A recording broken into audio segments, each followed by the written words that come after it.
આપણે અહીંયા આગળ નિષ્પન્ન સિદ્ધને રહીએ કંગાલ, સંતો સિદ્ધને રહીએ કંગાલ.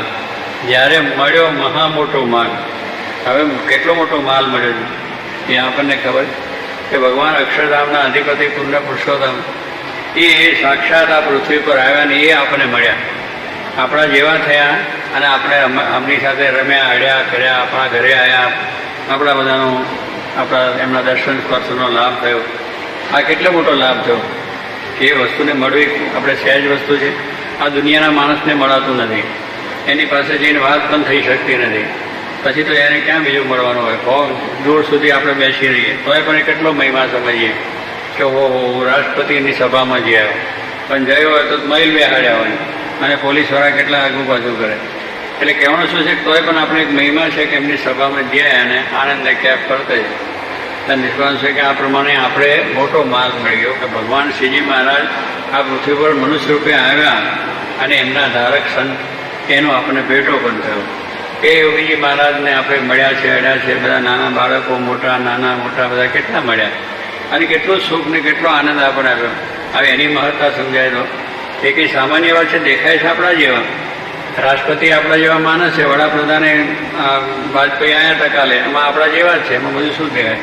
પણ એનામાં એટલો પ્રતાપ આવી ગયો, એનામાં એટલી સત્તા આવી ગઈ કે આજે દેશનો મહાન વડાપ્રધાન, દેશના એક રાષ્ટ્રપતિ છે. એટલે એની મહત્તા સમજીએ એટલે આપણને એનો કેફ રહે, આનંદ રહે, બીજું રહે. એમ આ ભગવાનનો જો પણ આપણને એવો કેફ હોય કે હો ભગવાન સાક્ષાત આપણને આ દેહ કરીને એમનું જ્ઞાન થયું, એમનો આશરો થયો, એવા સંત મળ્યા, કેટલું બધું આપણે થાય. એટલે કંગાલ પણ ના રહે કે મને આ રહી ગયું, મને આ હોદ્દો મળ્યો ના મળ્યો, આ પૈસા ટકા મળ્યા કે ના મળ્યા, અને આ દુનિયાનો વૈભવ મળ્યો કે ના મળ્યો, એની ચિંતા ના રહે કે મળ્યું કે ના મળ્યું. પણ આ વસ્તુ મળી છે, કંઈક મહાન વસ્તુ છે, એ જીવમાં જો દ્રઢ થઈ જાય તો કંગાલપણું ના રહે. આપણે કંગાલપણું રહે છે કે માણસ ગરીબ હોય ને કે મને ખાવાનું નથી, પીવાનું નથી, કપડાં નથી, એટલે કંગાલપણું રહ્યું. પણ એને આવો મોટો જોગ કોકનો થઈ ગયો હોય તો પછી એને કંગાલપણું રહે નહીં કે ભાઈ આવા મોટા માણસનો આપણે સંબંધ છે એટલે આપણું ગમે ત્યારે કામ થવાનું છે, હકીકત હોય છે. એમ આપણે પણ ભગવાનનો સંબંધ છે એટલે આપણું કંગાલપણું શું છે? પૈસા ટકા સમૃદ્ધિ તો એ તો ભગવાન ત્યાંથી આપણને મળે છે, પણ આપણું કંગાલપણું એ છે કે મારું કલ્યાણ થશે કે નહીં થાય. આવું મોટી વસ્તુ મળી છે તોય આપણા મનમાં શંકા રહી જાય છે કે આપણું કલ્યાણ થશે, આ બધું કરીએ છીએ તો પણ આપણે કોણ જાણે કેવું થશે, શું થશે, એવા વિચારો આપણે રહે. પણ સ્વામી કહે છે ભગવાન મળ્યા છે એ મૂકે એવા નથી. ભગવાન જે મળ્યા છે એનો દ્રઢ આશરો છે તો એ મૂકશે નહીં અને એમને આપણું છે. પુણાયતાન સ્વામી કહું બધાને ભ્રમરૂપ કરવા છે, એકાંતિક કરવા છે અક્ષરધામોમાં. જોગી મહારાજ પણ આપણને કહ્યું છે, મહારાજે પણ પ્રથમ મધ્ય 45માં વાત કરી છે કે મારા કહેવાય છે એમાં રંજ માત્ર કસર રાખવી નથી. અને એમને માયા છે કે મારા છે આ બધા, તો એમને પોતાને એટલો ખટકો છે કે મારે કોઈની કસર રાખવી નથી, બધાને શુદ્ધ બનાવવા છે. પણ આપણે સાવધાન રહેવાનું છે કે આવેલો માલ જતો ના રહે.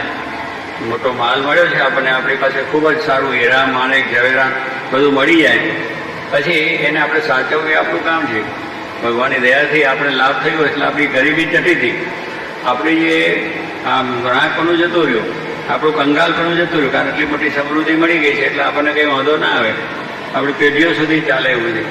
એટલે એ રીતે આપણે જેમ મળ રહે એમ આ પણ વસ્તુ એક મોટી જબરદસ્ત કે એને વિશે મનુષ્યનો ભાવ ના આવે, એમને વિશે કોઈ જાતનો દોષ ના આવે કે ભગવાનનું સ્વરૂપ નિર્દોષ છે, અને એ પ્રમાણે એને વિશેનો ભાવ રાખી અને આપણે જો સત્સંગ કરીએ તો વાંધો ના આવે. તો કહેવું છું કે આ એક મોટી માલ છે કે એવો માલ છે ને સાચવવાનો આપણે પાછું સાચવવું આપણે. એટલે મહારાજ કહ્યું કે તમે પણ સુધા સાવધાન રહેજો. એમને તો કહ્યું મારા કહેવાય છે રંચ માત્ર કસર રાખવી નથી, હું તમને મળ્યો છું, તમને કસર નહીં રહે. પણ તમને જો આ સત્સંગમાં અભાવ આવશે અને બીજી વાસનાઓ રહી જાય છે, બીજા સ્વભાવો રહે છે તો પાછું દુઃખ આવશે. માટે સાવધાન એવા કે સ્વભાવ માત્ર ટાળવા છે, વાસના માત્ર ટાળવી છે અને ભગવાનને આ દેહ કરીને આદિ કરવા છે, એવી એક દ્રઢતા કરશો તો પછી કંઈ નહીં હોતો, માલ આપણો સારો સચવા છે. એટલે ભગવાનના વિશેનો આપણો ભાવ, દિવ્ય ભાવ અખંડ અખંડ રહે છે અને સત્સંગનો ઉત્સાહ રહે છે.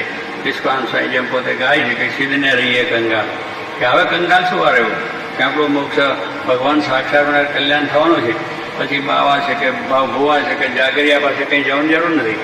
એમ કે અહીંયાથી કલ્યાણ થાય, અહીંયાથી મોક્ષ થાય, અહીંયાથી સારું થાય, અહીંયાથી આપણી સમૃદ્ધિ મળે કે મોટાઈ મળે, જગત કશું જ નહીં. કોઈની પાસે જવું નહીં, લાંબો હાથ કરવાની કોઈ જરૂર નથી. આપણને અક્ષરધામના અધિપતિ મળ્યા છે, પછી બીજા પાસે શું પાછો? ભગવાનને જ આપણે પ્રાર્થના કરવી, એમની જ પ્રાર્થના કરવી કે જે કંઈ જોઈએ તો ભગવાનની પ્રાર્થના કરી. બસ એ આપે તોય ભલે, ના આપે તોય ભલે, બીજે આપણે હાથ લંબાવવા નથી, બીજે મોક્ષ લેવા જવાનું નથી. કારણ કે આપણને જે મહારાજ કહ્યું કે ભગવાનને સંતથી કલ્યાણ છે, તો ભગવાન શ્રીજી મહારાજ એમના સંત ગુણાતીત, આપણે જોગી મહારાજ શાસ્ત્રી મહારાજ જેવા પુરુષ મળી ગયા છે, ગુણાત્યાન સ્વામી મહારાજનું ધામ છે. આ બધો સંબંધ થયો છે, પછી આપણે બીજો વિચાર નથી. આપણું કલ્યાણ થવાનું છે નિશ્ચિત વસ્તુ, તો પછી આપણને કોઈ જાતનો વાંધો ના આવે. તો આ એક આપણા જીવનમાં દ્રઢ નથી, એટલે ડગમગ થાય કે આમ થશે, તેમ થશે, તેમ થશે જ. આપણો પ્રયત્ન ચાલુ રાખવાનો, અને એ આપણો પ્રયત્ન કરતા એ જાણ છે એ આપણને ઉગાડી લે છે. આપણામાં કદાચ કંઈ ખામી રહી છે, આપણામાં કંઈ કાચબ રહે છે, તો પણ એ પાછી આપણી સંભાળ રાખી અને આપણી દ્રઢતા કરાવે છે. આપણામાં વાસના છે, કોઈ રોગ મૂકશે, અને આપણામાં બીજી રીતના એવા યોગ મૂકશે. તો પૈસાની આસક્તિ છે, પૈસાની ટાળે છે, છોકરાની છે, છોકરાની, બૈરાની છે, બૈરાની, દેહની આસક્તિ છે, અંદર રોગ મૂકશે, અને એવા બધા કરશે. એ કરશે, કારણ કે એવું મારા કહેવાય છે, કંચ માતા રસદ નથી રાખવી, એમનું વરદાન છે. આપણે એના ઉપર કે એમનું જે તો વચનબદ્ધ છે, ભગવાનને સંત છે એ તો વચનથી બંધાયેલા છે, એટલે એમને બિર આપ્યું છે, એના બિરદ સામું જોવાના. પણ આપણે પાછું એટલું જોવાનું કે આપણે પર એટલી ખબરદારી રાખવાની. તો એ પોતે પછી તમારે ગમે તે હશે તો સ્વામી કે એને જેમ અસ્તર મૂકીને અંદરથી ઓપરેશન કરીને જેમ બગાડ કાઢી નાખે છે ડૉક્ટર, એમ આપણી અંદર પણ ગમે તેવા રોગ, ગમે તેવા પ્રસંગો મૂકીને પણ આપણી વાસના પછી કે આ દેહમાંથી હે ભગવાન કાઢો, આ દેહને એમાંથી મને અક્ષરધામમાં લઈ જાવ, એવું થઈ જાય છે. દેહની આસક્તિ છે, ખાવા પીવાની છે, તો એ ખાવા પીવાની ઉલટી થઈ છે, પૈસા જોઈને ઉલટી થશે, પૈરા છોકરાની છે આસક્તિ, તેને પણ જોઈને આપણા જીવમાં અભાવ અધૂરતી થઈ જાય છે. આવું ભગવાન આપણને અંદરથી જ કરશે. એટલે આપણે વળગી રહેવાનું છે, અને આ માલની વચ્ચે ચોક્કસ આવો માલ છે એ બરોબર સાચવો, અને કંગાલ આપણે રહેવાની કોઈ જરૂર નથી. આ નિષ્કામ છે આપણે કહે. એટલે મોક્ષ, કલ્યાણ, મુક્તિ આપણી થઈ ગઈ. આપણે કોઈ ઠેકાણે બાકી નથી, એટલે કોઈ પણ ઠેકાણે આવે જવા નથી. ચાલો આ મહાત્મા બહુ સારા છે, ત્યાં જઈને કંઈ કરીએ. આપણે જે મહાત્મા જેવા સંત આપણને મળી ગયા, ભગવાન સાક્ષાત શ્રીજી મહારાજ મળી ગયા. હવે પછી આપણે ક્યાં રહ્યું બાકી? આપણે આ નિષ્કામ સ્વામી જેવા સંત, જે આ અનુભવી સંત, એ વાતો આપણને લાગે કે હવે આપણે નથી કે આવો જોગ, આવો આશરો આપણી દ્રઢતા થઈ ગઈ છે, પછી આપણે કોઈ ચિંતા રાખવાની જરૂર જ નથી કે આપણું શું થશે. આ મકાનનો આશરો છે તો નિરંતરથી બેઠા છે, અને એ કંઈ વાંધો નહીં આપણને. એમ ભગવાનનો આશરો, તો એને આશરે આપણને કંઈ વાંધો આવવાનો નથી. એવી દ્રઢતા આપણે રાખવાની છે, કારણ કે આવા ભગવાન આપણને મળ્યા છે. તો ખામી ન રહી એક વાર. એક વાલ એટલે તમે સમજો, વાલ આવે સોનામાં, એમાં કરે છે વાલ, કે એક વાલ, એક વાલનો તો આપણે પહેલાં ગણતા હતા, અત્યારે તો ગ્રામ ને પેલા એવું બધું આવી ગયું, કિલો બિલો થઈ ગયું. તો પહેલાં માપ નાના નાના એમાં રાખતા હતા. 6 ચોખા બાર 1 રતી, અને 3 રતીનો એક વાલ, અને હોલ વાલનો ગદિયાનો 2 ગદિયાને તોલો. આ એનું અષ્ટક છે. આ પહેલાંનું આ અષ્ટક હતું. એટલે એ રીતે બધી પેલા માપમાં ચોખા કરતા હતા. એટલે અમુક ચોખાનું એવું માપ રહો કે એ પ્રમાણે કહે કે 6 ચોખા મૂકો એટલે 1 રતી થઈ. આ રતી આવે છે લાલ પેલોઠી જેવું, એ 1 રતી કહેવાય. એને એ ભાત પ્રમાણે મૂકે એટલે બરોબર હરખું થઈ રહે. અને 3 રતીનો પાછો વાલ થાય. 3 રતી મૂકો એક બાજુ વાલ આવે છે ને, વાલના દાણા આપણે એનું માપ રાખ્યું હોય તો એ જોખી લે. અને બે વાલનો કહે ને, ફોલ વાલનો ગદિયાનો, એટલે ફોલ વાલ છે એનો પાછો ગદિયાનો છે, 2 ગદિયાને તોલો. એટલે આવા બધા અષ્ટક હતા.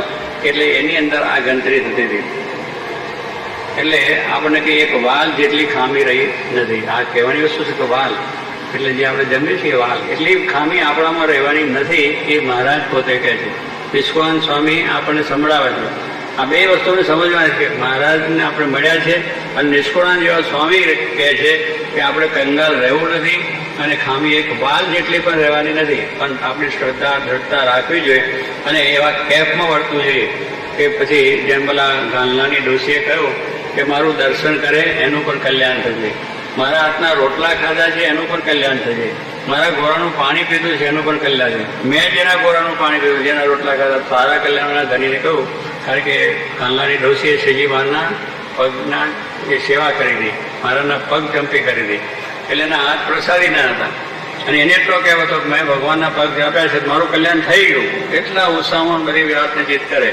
એના ધણીને જરા વિશ્વાસ નહીં, ભગવાન શ્રીજી મહારાજ મળ્યા છે એનો વિશ્વાસ નહીં, એને શંકા રહે. એટલે પછી દોષિત છે એ પ્રમાણે વાત કરે કે આપણા છે કે બે શ્લોક આવે તો એમ કંઈ કલ્યાણ થતા હશે અને એમ કંઈ મોક્ષ થતો હશે એમ ત્યારે બોલે. પછી ડોશીને ધામમાં જવાનું થયું અને એ પ્રમાણે એનો આ વરદાય વૃત્તાંત કહ્યું એના ધણીને કે હજુ આ પરમ દિવસે ભગવાન સ્વામિનારાયણ મને તેડવા આવવાના છે, આનું અક્ષરધામમાં જવાની. એવું આમ નિધડક થઈને એને વાત કરી. પેલો કે પબેડા જેવી છે, હજુ ખાય છે, પીવે છે, હરે છે, ફરે છે અને તું મરવાની વાત કરે છે કે કોઈને મનાઈ કરો. ખરેખર અડતી ફરતી ડોશી હતી અને એવી રીતે બોલે પેલાનો વિશ્વાસ ના આવ્યો. એટલે પછી પરમ દિવસે પાછું સવારે ઉઠીને કહ્યું, જો આજે મને 9-10 વાગે 10-1 વાગે ભગવાન શ્રીજી મહારાજ આવવાના છે, અને ખેતરમાં જાય છે તું 10 વાગે વહેલો આવી જઈએ, કારણ કે મને હું ધામમાં જવાનું. પેલાનો વિશ્વાસ ગયા નહીં કે આરતી ફરતી આવું જરા બોલે છે ને આજે આમાં છે ખાઈ જાય, સાક્ષા 2-3 રોટલા ને ફર્સ્ટ ક્લાસ દૂધનો વાટકો પી જાય, પછી એને ક્યાંથી ફરવાનું થાય. કેટલાક માણસ હોય છે 2-4 લાડુ ખાઈએ ને મને ધામમાં લઈ જાય, લોકોને હજુ ક્યાં વાર છે, હજુ આ લાડુ ખાય છે ધામમાં જવું ક્યાં છે, પણ ધામમાં જવું છે, હજુ ખાય છે તું આગળ પછી મરવાનું ક્યાં છે. પછી કહેવાનું છું કે એવું એને કહેવ કે મારે અને મહારાજનો એને નિર્ણય કે મને મહારાજ ચડી જવાનું છે, મહારાજ એને કહ્યું. એટલે એ પ્રમાણે એને કહ્યું પેલો કે ચાલો ભાઈ આવું કહ્યું છે તો આવું. ખેતરમાંથી આવ્યો અને એ 10 વાગે આવ્યા પછી ડોશીને એકદમ તાવ ચડ્યો. તાવ એવો ચડ્યો તે આમ પેલી જોગીભાઈ કહે ધાણી ફૂટી આવે, પેલી ધાર નાખી ને ધાણી પણ ફૂટે, એટલો બધો અગ્નિનો તાપ લાગે એવો જ અંદર તાવ આવી ગયો. અને પછી પેલા એ જોયું કે ના બરોબર છે તાવ ચડી ગયો. પછી એને કહ્યું કે હવે પેલા ડોલિયામાં આપણે નીચે પથારી કરીએ, એટલે નીચે બધું અબોડ બબોડ કરી શાંતિ અને છાણ પર મૂકીને પછી એને ઉપર ઉવાડીને મૂકીને કહ્યું. પછી પેલો એને થયું કે આ તો હવે ચાલી, ખરેખર આ તો જવાની છે, એટલે એને થયું કે હવે આ તો જશે જ.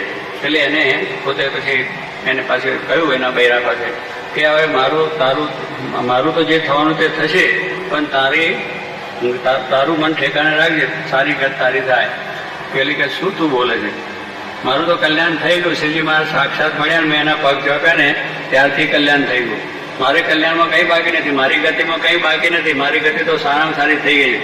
અને ભગવાન સ્વામિનારાયણ રાજી થઈ ગયા છે, મારા ઘોડાનું પાણી ત્યાં પીધું છે, મારા હાથના રોટલા ત્યાં જમ્યા છે, તારું પણ કલ્યાણ છે અને તારા વખત મારી જોડે બેસી જાય, હું તને લઈ કહ્યું. આટલા હિંમતથી વાત કરી અને કહો, આટલી હિંમતથી વાત કરીને આ વાત કરી અને પછી જ્યાં સ્વામિનારાયણ કહ્યું તે પડી ગયું, તરત જ પડી ગયું, ચાલી ગયું.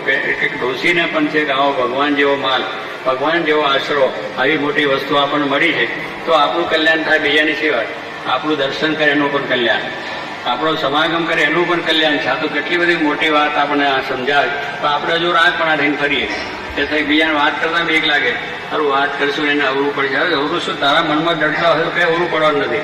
શ્રીજી મહારાજ મળ્યા સાક્ષાત પુનઃ પુરુષોત્તમ જોગી મહારાજ સાક્ષાત પુરુષ, બીજા આંટા મારવાની જરૂર જ નથી. તમે આવો તમારું કલ્યાણ છે. જેને જોઈએ તે આવો મોક્ષમાં જવારેલો, આજ ધર્મ વંશીને દ્વાર, જેને જોઈએ તે આવો મોક્ષમાં જવારેલો. આ કહી દીધું, જેને જોઈએ તે કાસ્ટમ નોતરું કે કોઈને નહીં અને નહીં, ઓપન થઈ અહીંયા કરી વેલકમ, બધા આવી જાઓ અને બધાને કલ્યાણ કરવું છે. પણ આપણને આશરો દળતા બીજું થાય તો આપણું થઈ જાય છે. તો એવી રીતે નિષ્કામ સ્વાય આપણે કોઈ કંઈક વાલ જેટલી ખામી રહેવા દેશે નહીં, સર્વ પ્રકારે સુખ થશે. પછી આપણે ભગવાનના આવા ભક્ત થઈ અને ભીખ માગતા ફરીએ કે મારું તમે કલ્યાણ કરશો, મારું તમે કલ્યાણ કરશો. જોગી મહારાજ કહેતા કે એક જણો આવ્યો કે આ પ્રમાણે કે શું કરો છો, કે દરરોજ 5 મારા જમ્યા દાતા નહીં ફેરવું, એટલે જમ્યા દાતા ત્યાં જુનાગઢમાં ગિરનારમાં છે ને એની ફેરવું છું, 5 માતાની ફેરવું છે, પહેલી માતાની ફેરવું છે, 5 ગણપતિની ફેરવું છે, હનુમાનજીની ફેરવું છે, ફલાણાની ફેરવું છે. હવે તમે કહેતા સ્વામિનારાયણની ફેરવું છો, કોણ આવે ફેરવા આવે ખરા? કોઈની ખબર લેવા આવે ખરા? જ્યાં જ્યાં ઘરનો પરોનો ભૂખે મરે. આપણે જાણીએ છીએ કે કોઈ ગામમાં ગયો પછી કે ભાઈ સારું તમે આવ્યા છો, બધા 10-12 જણા 15 જણા ભેગા ઊભા હતા. પેલો કે તમે મારે ત્યાં જમવા આવજો, બીજો કે તમે મારે ત્યાં આવજો, ત્રીજા 15 જણાએ આમંત્રણ આપ્યું મારે ત્યાં જમવા આવજો.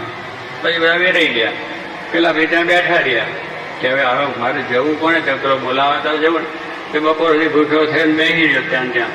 પેલો જાણે પેલાય આમંત્રણ આપ્યું, પેલો જાણે પેલાય આમંત્રણ આપ્યું, પેલો કે પેલાનું આમંત્રણ છે. એટલે આ વાત જોઈને બેસી રહ્યો અને પેલા હોની થઈ ગયા. એટલે કોઈ ત્યાં જમવા તેડવા આવ્યા નહીં, કારણ કે એને 15 જણનું આમંત્રણ નહોતું. એની પાસેથી જમવાનું મળશે, એની પાસે કોઈની પાસે મળે નહીં. એમ આપણે સ્વામી કહે છે જ્યાં જ્યાં ઠેકાણે મમરા મૂકવા જઈએ, ચોખા મૂકવા જઈએ, એ માતા તો અમારું કલ્યાણ કરીએ. પણ હવે આપણે વિચાર કરો, ભગવાન આપણે મળ્યા છે, માતા આવી ગયા, મહાદેવ આવી ગયા, અનંત દેવો અવતારો બધું એમાં આવી ગયું, એકમાં બધું જ આવી ગયું. પછી હવે આપણે બીજો વિચાર શું આવ્યો છે? કારણ કે એ બધા ભગવાનના આધારે બધું છે, તો આપણને એટલો વિશ્વાસ આવતો નથી. એટલે ત્યાં ગમે ત્યાં જઈએ છીએ અને એ થાય છે તો સ્વામી કહે છે એવા ભગવાનના ભક્ત છે, એના પર ભગવાન રાજી થતા નથી. અને દ્રષ્ટાંત આપ્યું કે રાજાની રાણી ભૂમિ ભીખ માગે. રાજાની રાણી એ વાઘરે નથી. આપણે વાઘરણ તો તમે જાણો છો કે વાઘરી લોકો દાંતનને પેલું રાત્રે આપણે ગામડાની અંદર દાંતન બધાનું કરી અને લોકોને પોતે ફરિયામાં પોતાના ઘરાક હોય એ 5 પછી ઘરે દાંતન મૂકી આવે. કેટલા જો કે એના ઘરમાં માણસો એટલા મૂકે, બીજે ઘરે જાય, ત્રીજે ઘરે દરેક ઠેકાણેથી સાંજનો રોટલો કે જે કંઈ ખાવાનું હોય એને ટુકડા આપે. એ બધા ટુકડા ભેગા કરીને એનો નિવારણ ચાલે. એટલે દાંતન વેચે અને બધું દરેક ગામમાં દરરોજને દરરોજ જાય ને પછી ખાઈને મજા કરીને આનંદ કરે. હવે એ રાણી એ વાઘરણ જરા રૂપાળી હતી, એનું રૂપ બહુ સારું હતું, દેખાવડી હતી. એટલે રાજા એક દિવસ નીકળ્યો ફરતો ફરતો. એટલે રાજાને કઈ રાણી ધામમાં ગયા છે, એટલે થયું કે આને પૈડી લઈએ. એ વાત કરીને એને પછી પોતે લગ્ન કરી લીધા. અને રાજા પછી દરબારમાં આવી ગઈ. પછી કુવામાં રહેતા ને વાઘરી લોકો કુવામાં રહે, ઘાસનું હોય ને એમાં રહે અને એમાં બિચારાને રહેવાનું, ખાવાનું, પીવાનું બધું ત્યાં આગળ એક જ રૂમની અંદર. અને એ રૂમ એટલે આટલી 10 બાય 10નું ગોળ ગોળ કુંડારું હોય, એમાં બધા બાળીના છોકરા બધું રહેવાનું. એટલે એમાં ને એમાં બધું જિંદગી કાઢેલી અને માગી માગીને આ રીતે ખાધેલું હોય. એટલે એનો સ્વભાવ તો એવો જ હોય. રાણી બની ગઈ તો પણ એ સ્વભાવ મનમાં રહી ગયો. રાજાના તો મહેલમાં રહેવાનું હોય, દાસ દાસીઓ નોકર વોકર ચાકર બધું એનું સેવા કરે, એને નવડાવવું ધોવડાવવું ખવડાવવું પીવડાવવું, બધી રસોઈ સારામાં સારી તૈયાર થઈને મળે. હવે આવું તો 1 મહિનો 1.5 મહિનો ચાલ્યું પણ રાણી સુકાતી જાય. જે રાણી થઈ હતી એને જરા શરીરમાં ઉતરી ગઈ અને હાવ એવી થઈ ગઈ. એટલે પેલો કે રાજા શું છે કે આ રાણી ખવડાવીએ છે પીવડાવીએ છે પણ આવી હાવ ભૂકાતી કેમ જાય? એનું કારણ શું છે? કારણ કે કોઈ ખબર પડી, વૈદને બોલાયા, ડોક્ટરને બોલાયા, બધી નાડીઓને બધું ચપાસવા માંડ્યા. એને મૂક્યા પેલું કેટલું સરસ છે એ મૂકે, પણ એને કશો રોગ ખબર ના પડે કે રોગ અને શું છે. બધું કરે, વૈદો કેટલા આવી ગયા, એને પોતાની રીતે બધું કર્યું આમ તેમ, પણ કઈ જાતનો રોગ છે ખબર ના પડે. પછી એક બહુ જાણકાર સારા માણસ હતો કે હવે આ શું છે આપણે જાણવું તો જોઈએ. એના કંઈ રોગ ખબર પડતો નથી, એનો ઈલાજ ખબર પડતો નથી અને ભૂકાતી જાય છે, હકીકત વસ્તુ છે. પછી એક એવા સારા અનુભવી માણસ હતા, એને રાજાને આવીને વાત કરી કે એનું વાત બહુ સારું. પછી એને તપાસ કરી, એનું મૂળ ક્યાં છે એની તપાસ કરી પહેલી. કારણ કે આપણે જે લગ્ન કરીએ ને ત્યારે એનું મોસાળ ક્યાં છે જોઈએ છે અને બધું જ કે આ માણસનું મૂળ જોવું જોઈએ તો એની ખબર આપણને પડે, સાચી ખબર પડે. એટલે એ જાણ્યું કે આ તો રાજાએ રાણી તો બનાવી છે પણ આ તો મૂળ તો વાઘરણ છે અને વાઘરણનો સ્વભાવ છે માગીને ખાવાનો છે. હવે અહીં તો એને કશું નહીં, તૈયાર ને તૈયાર મળે, એને વિચારીને ગમતું નથી, એને ટેન્શન રહે છે. સારાનું ખાવાનું મળે એમાં ટેન્શન રહે છે, ખાય એટલે હુકાતી જાય કે મારને પૈસા હોય, ટકા હોય, બંગલા હોય તો ટેન્શન મળે, હુકાતો જાય કે ભોગવી ના શકે. એને કારણે સ્વભાવ પેલો બીજો ત્રીજો ચાલે. એટલે આને એવું, એટલે એને જાણ્યું કે આ વાઘરણ છે એટલે એના સ્વભાવને લઈને આ વસ્તુ સારી છે પણ છતાં એ સુકાય છે. પછી એને કહ્યું રાજાને કહ્યું કે મહેલની અંદર ચારે બાજુ એક ચોકીન હતું ને, ચારે બાજુ મકાન હતા, 10 કોયડા આ બાજુ આ બાજુ બધા. પછી એમાં દરેકની અંદર થોડું ખાવાનું મૂકે, રોટલા ને ભાજી ને બીજું ત્રીજું મૂકે અને પછી એને એકલીને રાખવાનું, કોઈ ત્યાં જવાનું નહીં, આવવાનું કશું નહીં, પેલું ખાવાનું મૂકી દેવાનું. પછી એને એકલી મૂકીને એને જે કરવું એ કરે, કે તમારે જે રીતે કરવું રહે. પછી શું કરે કે દરરોજ પછી એ રીતે પેલો એનો જે પેલી એની સાડીનો સાલો ને એવું પહેરે, ભાઈ દાંતન બધા રાખે અને દાંતન લઈ જાય અને એક બોકલામાં દાંતન મૂકે અને મારી દેજો રોટલો એમ કરીને માગે. પેલા અંદરથી રોટલો લઈને પછી ખોરાક મૂકે, એમ બધાની અંદરથી માગે એને દરરોજ ખાય. 1 મહિના સુધી કામ આવી રીતે કર્યું એટલે અતિ એવી ને એવી પમેડા જેવી થઈ ગઈ, સારા અને એકદમ ફોર્મમાં આવી ગઈ, મસ્તીમાં આવી ગઈ. પછી તો આમ એનું શરીર સારું, હરવું ફરવું બીજું ને ત્રીજું. રાજા કે શું ઈલાજ કર્યો? પેલાને પૂછ્યું કે ઈલાજ થઈ ગયો, સારામાં સારું લો. એ શું છે? ત્યાં તો વાઘરણ છે, તમે વાઘરણ લાયા છે અને વાઘરણને માગીને ખાવાનું એની ટેવ છે, એ મળતું નહોતું. એટલે પછી બિચારી દુઃખી થાય કે ના થાય. હવે એને એ મૂકી આપ્યું છે, દરરોજ માગે છે એટલે એને આનંદ થયો, એમાં સારી થઈ ગઈ. એટલે કહેવાનું શું કે આવું છે. અમારા ધર્મમાં પારાયણ થયેલી હતી, અંબાલાલભાઈ એ કરેલી, જોગી મહારાજને બિરાજતા હતા, સંતો હતા અને હરિભક્તો પણ આવ્યા હતા. એમાં બારડાના એક ડોહા હતા. 2-3-4 દાડા રહ્યા હતા. આપણે તો ત્યાં તો સહેજે સારા ગામ હતો અને રસોઈમાં તો દરરોજ સારું મિષ્ટાન અને બીજું તે જમવાનું હોય. સાંજ સવારે એટલું બધું ભોજન સારું થાય.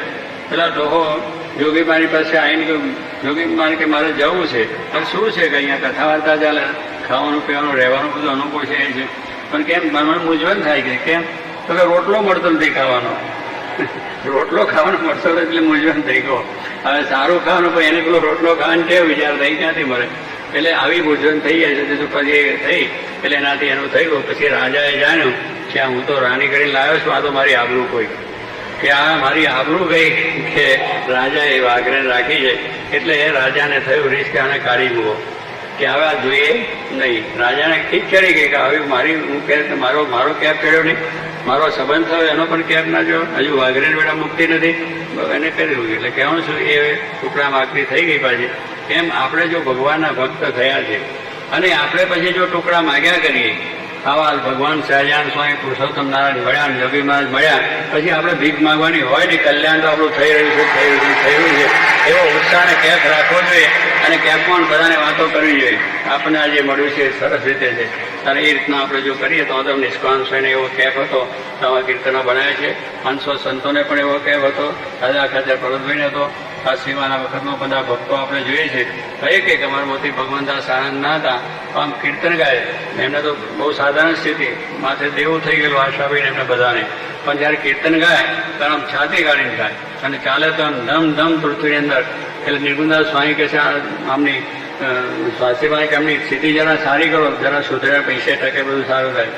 કેમ? તો કે આવું તો કંઈ હોય, આ ભક્ત થાય આવું છે. સ્વામી કે પણ એક વાત કરે છે, મોતીભાઈ દાડો કોઈ દાડો વાત કરે છે, તમારે આ નથી તે નથી, તમે કહો છો જો એની વાત એને ચાલે તે તમે જુઓ. એ કીર્તન બોલે છે એનો કેપ જુઓ. એને રાંકનું દેખાતું જ નથી કે આપણું શું થશે એની ચિંતા નથી. ભગવાનને સંત મળ્યા છે સાચી મહારાજ, એટલે આપણું બધું સારું થશે. આ લોકને પલ્લોક બે સુધરી જવાનું. એવા કેપમાં ફરતા હતા તો આપણે પણ એવો કેપ રાખીએ, મહારાજ આપણો પર રાજી થાય અને સર્વનું કલ્યાણ કરીએ. સહજાનંદ સ્વામી